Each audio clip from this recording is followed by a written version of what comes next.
Good morning students. आज हम class 10th का इंट्रो सर्कल्स चैप्टर का इंट्रो कराएंगे, जिसमें हम 9th के कुछ टॉपिक्स आज जो है इंट्रो में देंगे। ठीक है, तो इंट्रो में देने से पहले कुछ हम बेसिक्स बता देते हैं जो क्लास 9th में बच्चे पढ़ चुके हैं। बिना उसके क्लास 10th का सर्कल्स हो नहीं पाएगा, तो एक बार रिव्यू रिकॉल करा देते हैं, फिर नेक्स्ट वीडियो में आपको हम आगे ले चलेंगे। एक बार रिकॉल कराते हैं 9th की चीज़ें। सर्कल क्या होता है? Locus of all the points. Locus होता है बहुत सारे पॉइंट्स को क्या कहते हैं हम, अगर हम मैच कर देते हैं जिसका एक फिक्स पॉइंट से डिस्टेंस हमेशा सेम होता है। बहुत सारे पॉइंट का कलेक्शन, ठीक है, बहुत सारे पॉइंट का कलेक्शन जिसका डिस्टेंस जो होता है किसी फिक्स पॉइंट से हमेशा सेम होता है। तो इस तरह से इन सब पॉइंट्स का हम कलेक्शन ले लेंगे, बहुत सारे पॉइंट्स का कलेक्शन। ये फिक्स पॉइंट को ही सेंटर बोलते हैं, और इससे डिस्टेंस जो होता है किसी भी पॉइंट का वो क्या होता है, सेम होता है। किसी भी पॉइंट का डिस्टेंस लोगे वो सेम होता है, और इस डिस्टेंस को हम कहते हैं इन रेडियस बोलते हैं। क्या बोलते हैं? रेडियस, जिसका फिक्स पॉइंट यानी सेंटर से सरकमफेरेंस के किसी भी पॉइंट तक जो डिस्टेंस होता है सेम होता है। और इसी डिस्टेंस जो सेम होता है सेंटर से लेकर सरकमफेरेंस तक का, उस डिस्टेंस को बोलते हैं, सरकमफेरेंस भी बताते हैं अभी, उस डिस्टेंस को रेडियस बोलते हैं। ठीक है, अब रेडियस का जब हम डबल कर देते हैं, रेडियस को हम जब दोनों तरफ बढ़ा देते हैं, ये रेडियस था, इसको हम दूसरी तरफ भी बढ़ा दिए तो ये आर और हो गया। तो जब डबल कर देते हैं रेडियस का तो हमको डायमीटर मिल जाता है। क्या मिल जाता है? डायमीटर मिल जाता है। दूसरी तीसरी चीज, सरकमफेरेंस क्या होता है? सरकमफेरेंस सर्कल का लेंथ मेजर करता है। सर्कल का लेंथ मेजर करता है, मतलब एक थ्रेड को ले लो, ठीक है, एक थ्रेड को ले लो और उस थ्रेड को एक सर्कल में ऐसे बैठा दो, उस थ्रेड को ऐसे सर्कल में इस तरह से बैठा दो, ठीक है, और उसके बाद उसका सेंटर निकालो। सेंटर निकालने का तरीका क्या होता है? जो भी है, सेंटर निकालने का तरीका होता है, कॉर्ड खींचते हैं, फिर उनका परपेंडिकुलर बाइसेक्टर जहां मीट करता है वही उसका सेंटर होता है। सपोज दैट कहीं सेंटर होगा तो यहाँ से ये आर हो जाएगा, 2 पाई आर निकाल लेना। यही 2 पाई आर जो होगा सरकमफेरेंस, इस पूरे सर्कल के जो थ्रेड होगा उसी का मेजरमेंट होगा। अब इस सर्कल को हमने ज्वाइंट कर दिया था, इस सर्कल को हमने पूरा खोल लिया, जब खोलेंगे तो ये ओपन हो जाएगा। अब इसको स्केल से मेजर करना और इसका 2 पाई आर मेजर करना, देखना दोनों सेम आएगा। ठीक है, तो इस तरह से हम 2 पाई आर को कहते हैं circumference of the circle. Pi constant होता है, इसकी वैल्यू 22/7 होती है। ये आप कर सकते हैं प्रैक्टिकली किसी धागे से, पाई की वैल्यू कैसे 22/7 आएगी, बिल्कुल आएगी। ठीक है, प्रैक्टिकल आप कर सकते हैं धागे से। चलिए, अब हम कुछ थ्योरम्स की बात कर लेते हैं, जो थ्योरम आप क्लास 9th में पढ़े हैं, क्योंकि इसके बिना हम कल्पना ही नहीं कर सकते हैं 10th में सर्कल्स की। उसमें सेकंड वगैरह था, कॉर्ड वगैरह वगैरह था। अब हमको 9th 10th में टेंजेंट्स पढ़ने हैं, तो उसके पहले हम आज थ्योरम्स पे डिस्कस कर लेते हैं, फिर हम आगे बढ़ेंगे। जैसे थ्योरम, बहुत सारे थ्योरम्स थे, 4 5 6 जो भी है। सबसे मेनली थ्योरम्स, पहला, equal chords make equal angles at the center or vice versa. Equal angles at center और वाइस वर्सा। सारे थ्योरम्स एक बार रिकॉल कर लेते हैं, फिर आगे बढ़ते हैं, ठीक है। फिर आगे बढ़ेंगे नेक्स्ट वीडियो में। इसको आप एक बार फिर से अच्छे से देख डालिएगा, तब हम टेंजेंट्स वगैरह बताएंगे। देखो, equal chords make equal angle at the centre. मान लो कोई दो कॉर्ड इक्वल है। अब कॉर्ड क्या होता है, कॉर्ड भी बता दे रहे हैं, किसी सर्कल के दो पॉइंट्स को मिला दोगे, क्या बनेगा? कॉर्ड बनेगा। किसी भी दो पॉइंट को सरकमफेरेंस पे हम ज्वाइन कर देंगे तो क्या बन जाएगा? कॉर्ड बन जाएगा। देखो, मतलब ये लाइन सेगमेंट होगा, लाइन सेगमेंट होगा। अगर ये लाइन हो जाएगा, दो पॉइंट्स को मिलाते हुए आगे बढ़ा देंगे तो सेकेंड हो जाएगा। सब नाइन्थ की चीजें थी, याद भी होगा। सबसे बड़ा जो कॉर्ड होता है वो डायमीटर होता है, जो सेंटर से होके जाता है, ठीक है। एक चीज और, सेगमेंट क्या होता है? कॉर्ड जो होता है किसी सर्कल को दो पार्ट में डिवाइड करता है, ये सब समझ लो। कॉर्ड जो होता है सर्कल को दो पार्ट में डिवाइड करता है। ये कॉर्ड है, सर्कल को दो पार्ट में डिवाइड कर दिया। एक छोटा वाला, इसको माइनर सेगमेंट,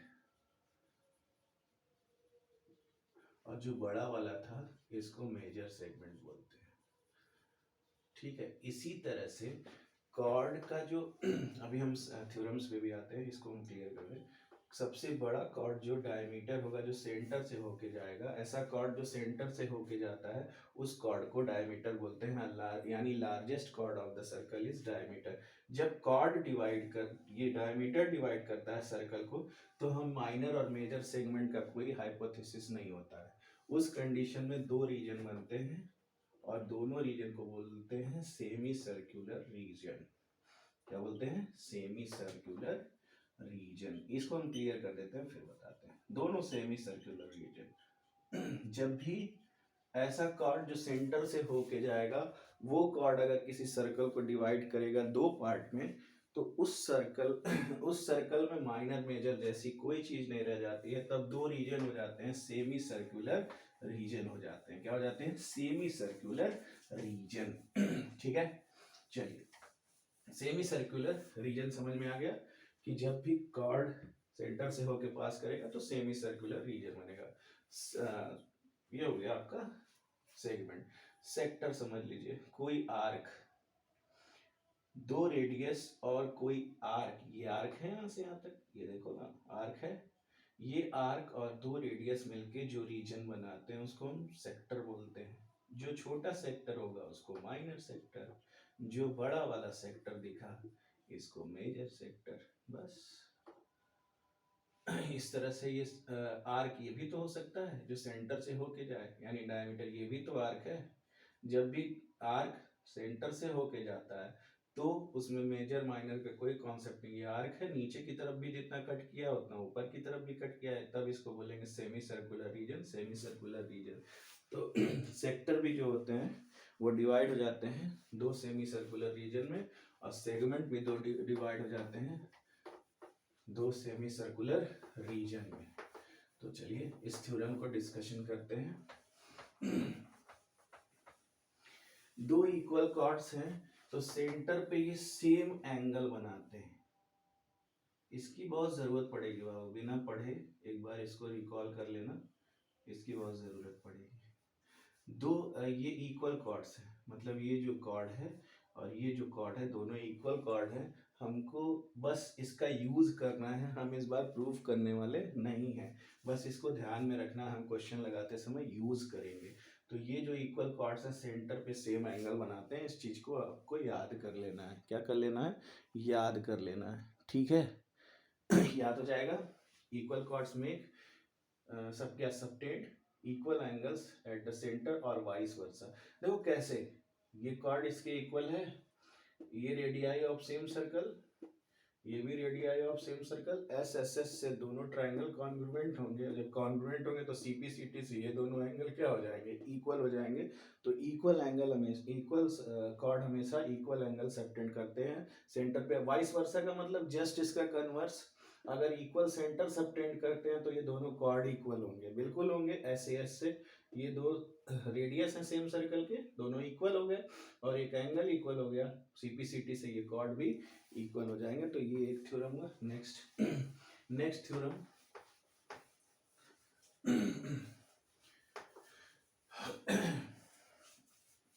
दो कॉर्ड अगर इक्वल है तो वो सेंटर से सेम डिस्टेंस पे होते हैं, ये भी थ्योरम आप पढ़े होंगे।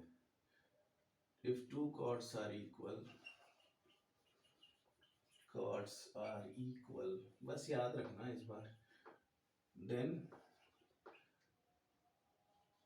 it is at same distance, it is as at same distance from the center, same distance from the center, from center। थोड़ा सा जल्दी, सेंटर देखो सेंटर से दो कॉर्ड अगर इक्वल हैं तो अगर सेंटर से डिस्टेंस देखा जाए तो ये डी होगा तो ये भी डी होगा, ये 5 होगा तो ये भी 5 होगा, ये 4 होगा तो ये भी 4 होगा। मतलब अगर दोनों कॉर्ड इक्वल है, मान लो ये कॉर्ड 3 सेंटीमीटर का है, ये भी 3 सेंटीमीटर का है, और यहाँ से यहाँ तक का डिस्टेंस कह रहा है इस कॉर्ड का डिस्टेंस जो है सेंटर से 5 है, तो दूसरे वाले का बताओ भैया, दूसरे वाले का भी 5 हो जाएगा। ऐसे हम सीक्यूज बन सकते हैं टर्म 1 में, ठीक है। तो अगर दोनों कॉर्ड की लेंथ सेम है तो वो डिस्टेंस उनका सेंटर से भी सेम होता है, या वाइस वर्सा भी कह सकते हैं। अगर डिस्टेंस सेम है दोनों कॉर्ड का तो दोनों कॉर्ड की लेंथ भी सेम होती है। चलिए थोड़ा सा जल्दी जल्दी ये सब थ्योरम्स आपके दिमाग में होने चाहिए। नेक्स्ट थ्योरम क्या कहता है, perpendicular drawn from centre of the circle to the chord bisect the chord. बड़ा ही important theorem, bisect the chord हमेशा यूज होता है इसका, जब तक मैथ पढ़ोगे। Bisect the chord is important theorem है, जिसका प्रूफ के जानने की जरूरत नहीं है, 9th में पढ़ चुके हैं। 9th में प्रूफ आता था, अब थ्योरम बस बताते हैं इसका यूज क्या है। देखो अगर सेंटर से हम परपेंडिकुलर ड्रॉ करते हैं किसी कॉर्ड पर, ये कॉर्ड है ये भी, इस पर हम परपेंडिकुलर ड्रॉ कर दिए एम ओ एम, तो ये परपेंडिकुलर इसको बाइसेक्ट करता है, मतलब इक्वल पार्ट्स में डिवाइड करता है। मतलब ए से एम तक का डिस्टेंस जो है एम से बी तक का डिस्टेंस होगा। अगर ये 10 है तो 5 सेंटीमीटर यहाँ से यहाँ तक, फिर 5 सेंटीमीटर यहाँ से यहाँ तक। वही अगर ज्वाइन करोगे तो दो कॉन्ग्रुएंट ट्रायंगल बनेंगे, कॉन्ग्रुएंट ट्रायंगल बनेंगे तो सिंपलिसिटी से ये इक्वल टू ये, यानी जो भी लेंथ होगी उसको हाफ हाफ पार्ट्स में ये बाइसेक्ट कर देगा। ये रहा आपका एक और थ्योरम। नेक्स्ट थ्योरम क्या कहता है, बड़ा ही इंपॉर्टेंट थ्योरम ये भी है कि नेक्स्ट थ्योरम देखना। हाँ जी, तो ये बड़ा ही अच्छा सा एक बहुत ही इम्पोर्टेंट कह सकते हैं, सबसे कॉम्पिटिटिव एग्जाम में भी इससे क्वेश्चंस आते हैं, बैंक एसएससी रेलवेज में इससे क्वेश्चंस फंसा भी देता है बच्चों को, थोड़ा सा दिक्कत होती है। मेरी बात ध्यान से समझना। An arc subtend double angle at the center by there it make in the circumference। कोई आर्क, इसमें कंफ्यूजन भी होता है, इसके वर्ड्स भी नहीं समझ में आते, ध्यान से सुन लो, इसके वर्ड्स को भी समझने का तरीका समझो। एक ही चीज समझोगे बाकी तीनों कंडीशन हो जाएंगी। देखो कोई आर्क है, कोई आर्क जितना एंगल बनाता है सेंटर पर, ये डबल होता है सरकमफेरेंस पे। यही आर्क कहीं भी बना ले इसका ये डबल होता है, यानी ये एंगल क्या होता है, हमेशा बड़ा होता है। जैसे ध्यान से देखना, यही आर्क सरकमफेरेंस पे भी एक एंगल बना रहा है। मान लो भैया ये x है तो इसका डबल करोगे तो ये क्या हो जाएगा, 2x हो जाएगा। ठीक, मेरी बात ध्यान से सुनो। अगर ये 30 है तो ये कितना हो जाएगा, 60 हो जाएगा, इसका जस्ट डबल। सुनो, ये 50 अगर है, अब ये इसका हाफ होगा तो ये 25 हो जाएगा। मेरी बात ध्यान से समझ में आ गई होगी। यानी जो सेंटर पर एंगल बनता है वो ग्रेटर होता है सरकमफेरेंस पे, किसके द्वारा, आर्क के द्वारा। ठीक है, यहाँ पे अगर आपका 90 है तो ये कितना हो जाएगा, 45। ठीक, और यहाँ पे अगर आपका 120 है तो यहाँ कितना हो जाएगा जी, 240। बात समझ में आ गई होगी। तो an arc subtend double angle at the center by there it make in the circumference पे कहीं भी बनाएगा यार, यहाँ भी अगर बनाता है, ये एक्चुअली में मेजर सेगमेंट पे बना रहा है, मेजर सेगमेंट पे बना रहा है।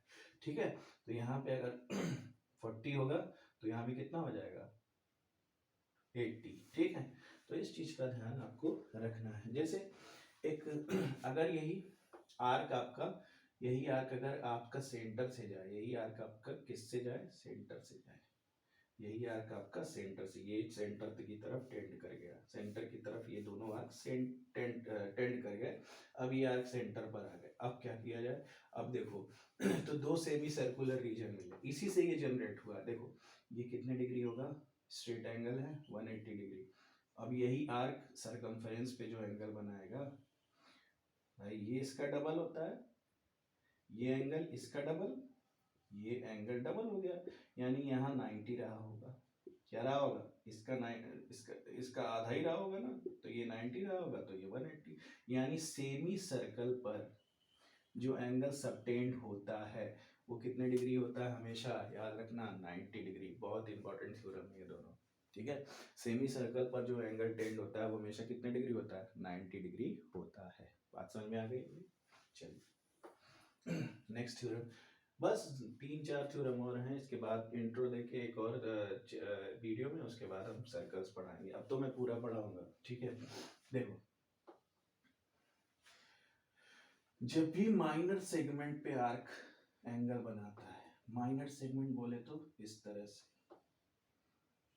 माइनर सेगमेंट, ये माइनर छोटा सा पार्ट है, माइनर सेगमेंट के सरकमफेरेंस पे ये आर्क बना रहा है। देखो ये माइनर सेगमेंट है, इस पे आर्क बना रहा है सरकमफेरेंस। जब सरकमफेरेंस पे माइनर आर्क के सेगमेंट सेक्टर पे या सेगमेंट पे अगर हम एंगल बनाते हैं तो ये जो काउंट होता है इसका रिफ्लेक्स एंगल काउंट होता है। इसका ये जो सेंटर पे एंगल बना रहा है ये आर्क, उसका रिफ्लेक्स एंगल काउंट होता है। समझ गए? इसका रिफ्लेक्स AOB का रिफ्लेक्स मतलब क्या होगा? 360 में से सब्ट्रैक्ट कर देंगे, ठीक है। तो मान लो अगर ये 40 रहा होगा तो ये 320 को काउंट किया जाएगा, यानी इस कंडीशन में रिफ्लेक्स जो होगा AOB मान लो ये है। जब भी माइनर सेगमेंट में बनेगा, जब भी माइनर सेगमेंट में बनेगा एंगल, आर्क आर्क एंगल बनाएगा माइनर सेगमेंट में, उस कंडीशन में यहाँ लिख देते हैं माइनर सेगमेंट। आर्क अगर माइनर सेगमेंट में बनाएगा तो यहाँ पे रिफ्लेक्स एंगल AOB लिया जाएगा, ये डबल हो जाएगा AMB का, 2 टाइम एंगल AMB। अब यहाँ पे रिफ्लेक्स काम करेगा, जैसे ये एंगल अगर 40 दिया है, ध्यान से देखना, तो ये कितना हो जाएगा? 320, 360 में से सब्ट्रैक्ट कर दिए, और इसके बाद 320 का ये वाला हाफ हो जाएगा, यानी 160। ठीक है, तो इस तरह से ध्यान देना है आपको, बस बहुत इजी है। एक बार फिर से रिव्यू कर लीजिएगा, रिकॉल कर लीजिएगा 9th के सारे थ्योरम्स को, फिर अब आगे आपको चैप्टर पे ले चलेंगे। थैंक यू, आज का इंट्रो इतना ही।